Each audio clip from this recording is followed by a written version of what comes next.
Hello friend, कैसे हैं आप सभी लोग। जीके जीएस के भंडारा पर आप सभी लोगों का स्वागत है। एसएससी जीडी भर्ती परीक्षा 2025 को ध्यान में रखते हुए लगातार मैं आप लोगों के लिए पीवाई के प्रश्न करा रहा हूं, और ये सारे वो प्रश्न हैं जो आपके एग्जाम में प्रश्नों की सबसे ज़्यादा पूछे जाने की संभावना है। तो आज का सेट नंबर हो जाता है 5, और ये जो पेपर है वो पेपर है आपका 13 फरवरी 2019 की सेकंड शिफ्ट का ये पेपर है रहने वाला। और ये सारे प्रश्न जीके जीएस के, तो आपको इस वीडियो के दौरान पूरे प्रश्न देखने हैं, क्योंकि 2019 में जीके के 25 प्रश्न पूछे जाते हैं। 25 प्रश्नों में से आपके कितने सही हो पाते हैं, कमेंट बॉक्स में आपको अपना स्कोर है जरूर बताना है। तो चलिएगा फिर शुरू करते हैं। तो पहला प्रश्न आ जाता है कि निम्नलिखित में से कौन सी योजना वित्तीय समावेशन के लिए केंद्र सरकार के कदमों में से नहीं है। तो बताओ इनमें से कौन सी योजना नहीं है, एक का राइट आंसर क्या हो जाएगा। तो ये प्रधानमंत्री उज्ज्वला योजना नहीं है, एक का चौथा ऑप्शन देने वालों का राइट आंसर हो जाएगा। दूसरे नंबर का प्रश्न आ जाता है कि भारतीय संविधान के निम्नलिखित में से किस अनुभाग को भारतीय संविधान की अंतरात्मा के रूप में भी जाना जाता है। तो बताओ किसे जाना जाता है भारतीय संविधान की अंतरात्मा के रूप में। दो के नंबर प्रश्न का राइट आंसर क्या हो जाएगा। तो दो का जितने भी लोग बता रहे हैं मौलिक अधिकार जाने जाते हैं, दो का तीसरा ऑप्शन करेक्ट आंसर हो जाएगा। चलिएगा अगला प्रश्न आ जाता है प्रश्न संख्या 3 है कि संविधान सभा की मसौदा समिति के अध्यक्ष कौन थे। तो बताओ कौन थे मसौदा समिति के अध्यक्ष। प्रश्न संख्या 3 का राइट आंसर क्या हो जाएगा। तो मसौदा समिति के जो अध्यक्ष थे वो थे B.R. अम्बेडकर, यानी बाबा साहब भीमराव अम्बेडकर। दो का तीसरा ऑप्शन देने वालों का करेक्ट आंसर हो जाएगा। वीडियो पसंद आ रही होगी तो प्लीज़ वीडियो को लाइक और चैनल को सब्सक्राइब करना बिल्कुल ना भूलें। चौथे नंबर का प्रश्न आ जाता है निम्नलिखित में से कौन सा विकल्प सियोस्त उत्सव है। बताओ कौन सा है। तो सियोस्त उत्सव है, ये है ओणम, और ओणम का जो त्यौहार है वो केरल राज्य में मनाया जाता है। प्रश्न संख्या 4 का ऑप्शन संख्या 4 इसका करेक्ट आंसर हो जाएगा। चलिएगा अगला प्रश्न आ जाता है प्रश्न संख्या 5 है कि हाइपरमेट्रोपिया के बारे में निम्नलिखित में से कौन सा कथन गलत है, यानी गलत कथन का चयन करना है हाइपरमेट्रोपिया के बारे में। चलिएगा मैं आपको पहले ऑप्शन दिखा देता हूं जिससे आप लोग पढ़ लीजिएगा और उसके बाद आप लोग इसका राइट आंसर डिसाइड करो। तो नेत्र गोलक में वृद्धि दोष के कारणों में से एक है, बिल्कुल ये कथन गलत हो जाएगा, यानी यही इसका राइट आंसर हो जाएगा प्रश्न संख्या 5 का ऑप्शन संख्या 1। अगला प्रश्न आ जाता है प्रश्न संख्या 6 है कि निम्नलिखित में से कौन असम से संबंधित लोक नृत्य शैली नहीं है। तो बताओ इनमें से कौन सी नृत्य शैली है जिसका संबंध है वो असम से नहीं है। प्रश्न संख्या 6 का राइट आंसर क्या हो जाएगा। तो मंदजास ये एक लोक नृत्य शैली है, इसका संबंध असम से नहीं है। 6 का तीसरा ऑप्शन करेक्ट आंसर हो जाएगा। चलिएगा अगला प्रश्न है प्रश्न संख्या अब आपके सामने आ जाता है 7। प्रश्न संख्या 7 है किसी भी खाद्य श्रृंखला में शीर्ष स्तर पर कौन कब्जा कर लेता है। बताओ कौन कब्जा कर लेता है किसी भी खाद्य श्रृंखला में शीर्ष स्थान पर। 7वें प्रश्न का राइट आंसर क्या हो जाएगा। तो इसमें जो कब्जा कर लेता है वो मनुष्य कर लेता है। 7 का ऑप्शन संख्या 4 राइट आंसर हो जाएगा। अगला प्रश्न प्रश्न संख्या 8 आ जाता है मौलाना अबुल कलाम आज़ाद ट्रॉफी को केंद्र सरकार द्वारा निम्न में से किसको दिया जाता है। तो बताइए मौलाना अबुल कलाम आज़ाद है वो ट्रॉफी किसको मिलती है। 8वें प्रश्न का राइट आंसर क्या हो जाएगा। ऑप्शन आप लोग देख लीजिएगा और फिर उसके बाद आप लोग इसका राइट आंसर डिसाइड कर सकते हो। तो ये ट्रॉफी मिलती है अंतर विश्वविद्यालय टूर्नामेंट में समग्र रूप में शीर्ष प्रदर्शन करने वाले विश्वविद्यालय को, यानी पहला ऑप्शन 8 का राइट आंसर हो जाएगा। नेक्स्ट प्रश्न प्रश्न संख्या 9 है कि निम्नलिखित में से कौन सी गैर आवश्यक जीवन प्रक्रिया है। तो बताओ कौन सी है गैर आवश्यक जीवन प्रक्रिया। 9वें प्रश्न का राइट आंसर क्या हो जाएगा।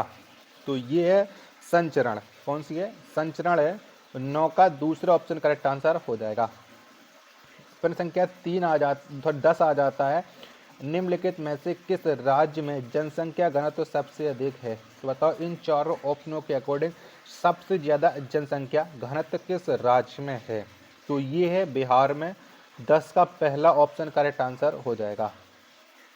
11वें नंबर का प्रश्न आ जाता है कि भारतीय संविधान में अपशिष्ट मामलों पर कानून बनाने का अधिकार किसे सौंपा गया है। तो बताओ ये अधिकार किसको मिला है। प्रश्न संख्या 11 का आंसर आपको बताना है। तो अपशिष्ट मामलों पर कानून बनाने का जो अधिकार है, ये अधिकार केंद्र सरकार को प्राप्त है, यानी 11 का पहला ऑप्शन करेक्ट आंसर हो जाएगा। नेक्स्ट प्रश्न है प्रश्न संख्या 12 के 2018 के अर्जुन पुरस्कार से सम्मानित रोहन बोपन्ना किस खेल में उपलब्धियों के लिए जाने जाते हैं? तो बताओ रोहन बोपन्ना कौन से खेल में उपलब्धियों के लिए जाने जाते हैं? प्रश्न संख्या 12 का राइट आंसर क्या हो जाएगा? तो इन्हें टेनिस में उपलब्धियों के लिए जाना जाता है। 12 का पहला ऑप्शन करेक्ट आंसर हो जाएगा। अगला प्रश्न आ जाता है प्रश्न संख्या 13, पश्चिमी घाट की सबसे ऊंची चोटी कौन सी है? तो बताना है पश्चिमी घाट की सबसे ऊंची चोटी। 13वें प्रश्न का राइट आंसर क्या हो जाएगा? चलिएगा मैं 13 के ऑप्शन आपको दिखाता हूँ, जिसके बाद आप लोग ये इसका राइट आंसर डिसाइड कर सकते हो। तो बताओ कौन सी है पश्चिमी घाट की सबसे ऊंची चोटी? तो ये है अनामुड़ी है। तीसरा ऑप्शन राइट आंसर हो जाएगा। चौथे नंबर का प्रश्न आ जाता है कि भारत सरकार के निम्नलिखित में से कौन सा विभाग भुगतान बैंक का संचालन करता है? तो बताओ कौन सा विभाग करता है? 14वें प्रश्न का राइट आंसर क्या हो जाएगा? तो ये करता है डाक विभाग। पहला ऑप्शन करेक्ट आंसर हो जाएगा। 15 नंबर का प्रश्न आ जाता है कि सुल्ताना रजिया के पिता कौन थे? बताओ रजिया सुल्तान के पिता कौन थे? प्रश्न संख्या 15 का आंसर आपको देना है। 15 का राइट आंसर क्या हो जाएगा? तो इसके पिता थे इल्तुतमिश। ऑप्शन संख्या 3 है वो करेक्ट आंसर हो जाएगा। अगला प्रश्न आ जाता है प्रश्न संख्या 16 है कि निम्नलिखित में से कौन सा संगठन विश्व विकास रिपोर्ट प्रकाशित करता है? तो बताओ किसके द्वारा ये रिपोर्ट प्रकाशित की जाती है? 16वें प्रश्न का राइट आंसर आपको देना है। तो ये करता है विश्व बैंक। 16 का दूसरा ऑप्शन करेक्ट आंसर हो जाएगा। अगला प्रश्न प्रश्न संख्या 17 है कि निम्नलिखित में से कौन सी नदी प्रसिद्ध शिव समुद्रम जलप्रपात बनाती है? तो बताओ कौन सी नदी के द्वारा ये शिव समुद्रम जलप्रपात बनाया जाता है? 17वें प्रश्न का राइट आंसर क्या हो जाएगा? तो ये बनाती है कावेरी नदी, यानी 17 का पहला ऑप्शन देने वाले सभी लोगों का राइट आंसर हो जाएगा। अगला प्रश्न प्रश्न संख्या 18 कि निम्नलिखित में से कौन सा एक नवपाषाण सांस्कृतिक स्थल नहीं है? तो बताओ कौन सा नहीं है? 18वें प्रश्न का आंसर आप लोगों को बताना है कि 18 का राइट आंसर क्या हो जाएगा। तो नवपाषाण सांस्कृतिक स्थल कुतांसी नहीं है, यानी 18 का पहला ऑप्शन करेक्ट आंसर हो जाएगा। 19वें नंबर का प्रश्न आ जाता है पत्ते का वह भाग जो इसे तने से जोड़ता है वह कहलाता है? तो बताओ वह क्या कहलाता है? तो पत्ते का वह भाग जो तने से जोड़ता है ये कहलाता है डंठल। क्या ये डंठल कहलाता है? 19 का पहला ऑप्शन राइट आंसर हो जाएगा। अगला प्रश्न आ जाता है प्रश्न संख्या 20 है, गुरुत्वाकर्षण बल के बारे में निम्नलिखित में से कौन सा कथन सही नहीं है? तो बताओ गुरुत्वाकर्षण के बारे में 20 के मैं आपको ऑप्शन दिखा रहा हूँ। एक ऑप्शन ये रहा, बाकी के 3 ऑप्शन आपके सामने ये रहे। तो बताओ गुरुत्वाकर्षण के बारे में कौन सा कथन सही नहीं है? तो यह वस्तुओं के द्रव्यमान के उत्पाद के व्युत्क्रमानुपाती होता है। ये कथन बिल्कुल गलत है, यानी तीसरा ऑप्शन राइट आंसर हो जाएगा। प्रश्न संख्या 21 आ जाता है बिकमिंग शीर्षक पुस्तक के लेखक कौन है? तो बताओ ये पुस्तक किसके द्वारा लिखी गई है? बिकमिंग। 21वें प्रश्न का राइट आंसर क्या हो जाएगा? तो ये पुस्तक लिखी है मिलेनिया ट्रंप ने। क्या मिलेनिया ट्रंप ने? 21 का तीसरा ऑप्शन करेक्ट आंसर हो जाएगा। सॉरी, बिकिंग पुस्तक को मिशेल ओबामा ने लिखा है, यानी दूसरा ऑप्शन राइट आऊंगा। ये तीसरा बता दिया तो उसके लिए सॉरी। 22वें नंबर का प्रश्न आ जाता है कि भारत में स्वदेशी आंदोलन के दौरान स्वराज ध्वज किसने डिजाइन किया था? तो बताओ ये इसका डिजाइन है वो किसने किया था? स्वराज ध्वज का 22वें प्रश्न का राइट आंसर क्या हो जाएगा? तो इसकी डिजाइन तैयार की थी महात्मा गांधी ने। 22 का चौथा ऑप्शन करेक्ट आंसर हो जाएगा। प्रश्न संख्या 23 है आपके सामने, भारतीय व्यापारी और समाज सेवी अजीम प्रेमजी को हाल ही में Chevalier de la Legion d'honneur से सम्मानित किया गया। यह किस देश का उच्चतम नागरिक सम्मान है? तो बताओ ये कौन से देश का उच्चतम नागरिक सम्मान है? प्रश्न संख्या 23 का आंसर आपको देना है। तो ये है फ्रांस का। किसका है? फ्रांस का है, यानी 23 का सी ऑप्शन करेक्ट आंसर हो जाएगा।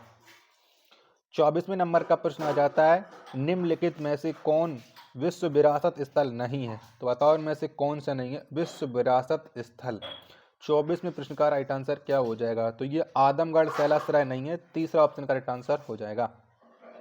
25वें नंबर का प्रश्न आ जाता है कि रामनाथ गोयनका पुरस्कार किस क्षेत्र में योगदान के लिए प्रदान किए जाते हैं। तो बताओ कौन से क्षेत्र में ये मिलते हैं रामनाथ गोयनका पुरस्कार। 25वें प्रश्न का राइट आंसर क्या हो जाएगा। तो ये पत्रकारिता के क्षेत्र में दिया जाता है रामनाथ गोयनका पुरस्कार। 25 का पहला ऑप्शन करेक्ट आंसर हो जाएगा। आशा करता हूँ कि आपको ये वीडियो पसंद जरूर आई होगी। और अभी आपके प्रेजेंट टाइम में एसएससी जीडी में 20 से प्रश्न पूछे जाते हैं और ये 2019 में 25 से प्रश्न पूछे जाते थे। तो 25 में से आपके कितने प्रश्न सही हुए हैं कमेंट बॉक्स में आप अपना स्कोर है जरूर बताइएगा। मिलते पर अपने एक और नेक्स्ट वीडियो के साथ, तब तक के लिए धन्यवाद। जय हिंद।